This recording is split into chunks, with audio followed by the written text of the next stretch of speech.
40 सीटों वाला बिहार में 30 सीटें एनडीए को मिली है, जिसमें से 12-12 जेडीयू और बीजेपी को मिली है, 5 एलजेपी आर रामविलास वाले को मिली और एक हम पार्टी को मिली। 12-12 आप पिछले चुनाव में देखा जाए तो जहां तक मैं सही हूं 17 सीटें आपको मिली थी बिहार में और 16 सीटें जेडीयू को मिली थी। सबसे बड़ी पार्टी आप थे। इस बार जेडीयू और बीजेपी दोनों बराबरी पर है। क्या लगता है क्या कारण रहे, क्योंकि आपके पूर्व मंत्री भी हारे हैं वहां से, और क्या कारण हो सकते हैं? क्या कई कारण है, एक कारण नहीं कह सकते। जैसे देखिए, विपक्ष ने एक नैरेटिव बनाया कि 400 पार होगा तो संविधान को बदल देगा, बाबा साहब का संविधान को बदल देगा, अब चुनाव ही नहीं होगा, आरक्षण खत्म हो जाएगा।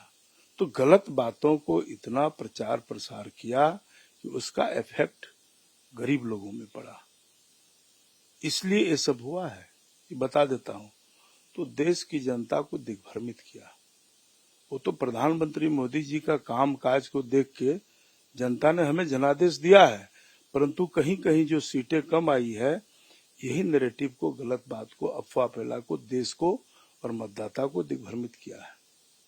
इस नाते सीटें कम बेसी हुआ है, परंतु देश की जनता जान रही है संविधान बदल जाएगा। बाबा साहब का कानून जो संविधान बनाया था, अब चुनाव ही इस देश में, मुल्क में नहीं होना है।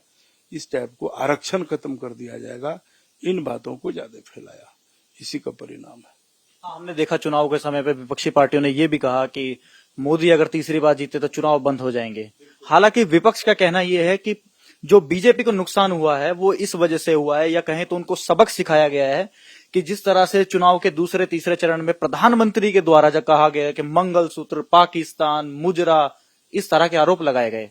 विपक्ष के पास कोई मुद्दा नहीं था, विपक्ष के पास कोई बात ही नहीं बोलने का था। गलत बातों को, संविधान बदलने की, आरक्षण खत्म करने के बातों को, वही तो राहुल जी भी बोलते थे, वही तेजस्वी भी बोलते थे, वही बात इनके जितने इंडिया गठबंधन के नेता था एक ही बात को बोलता था।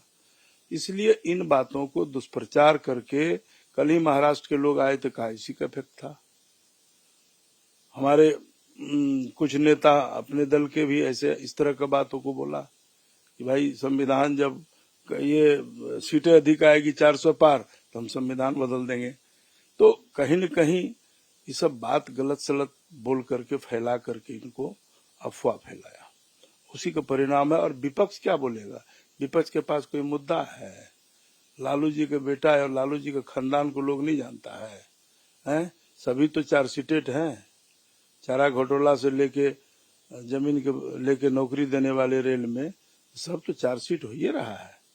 तो इसलिए कोई मुद्दा ही नहीं था, विपक्ष के पास बिल्कुल मुद्दा नहीं था। गलत बात को फैला करके संविधान बदलने की, आरक्षण खत्म करने की बात इस तरह का फैला करके मतदाता को दिग्भ्रमित किया। देखिए, बिहार में तो आरजेडी और कांग्रेस मिलकर के चुनाव लड़ी, दोनों युवा एक साथ थे। आप देखिए कि कांग्रेस जो देश की बड़ी पार्टी रह चुकी है और अभी भी मुख्य विपक्षी दल में भी है, उसके साथ मिलकर के आरजेडी के साथ चुनाव भी लड़े उन्होंने। राहुल गांधी ने तो तेजस्वी यादव के साथ ड्राइविंग भी की थी। क्या फर्क पड़ा? कितना सीट आया बताइए? इतना मेहनत किया, 4 सीट तो आया उनको, और गलती से आया, इत्तेफाक से। कई गलती कैसे हो गई, जरा समझाइए। हम इसलिए कहते हैं कि देखिए, कभी कभी क्या होता है कि अब 10 साल मान लीजिए प्रधानमंत्री रहे हमारे, या वहां के हमारे क्षेत्रीय नेता कोई 10 साल से लगातार एमपी हैं, तो लोग कभी कभी हरदम एक ही खाना देता है ना, बदलने का टेस्ट करता है। लेकिन हम में कोई कमी थोड़े है क्या? प्रधानमंत्री ने इतने लोगों का काम किया, गरीब कल्याण के तहत आज लोगों को चावल मुफ्त में मिलता है,